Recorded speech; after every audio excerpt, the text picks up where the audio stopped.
చైత్రమాసమొచ్చెనేమో చిత్రమైన ప్రేమకి, కోయిలమ్మ కూసెనేమో గొంతునిచ్చి కొమ్మకి, మత్తు గాలి వీచెనేమో మాయదారి చూపుకి, మల్లె మబ్బులాడెనేమో బాలనీల వేణికి, మెచ్చి మెచ్చి చూడసాగే గుచ్చే కన్నులు, గుచ్చి గుచ్చి కౌగిలించే నచ్చే వల్లెలు.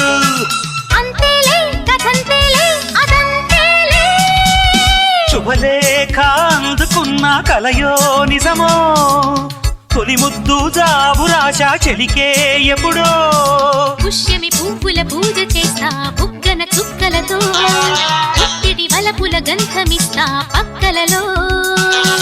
శుభలేఖ అందుకున్న కలయో నిజమో, శుభలే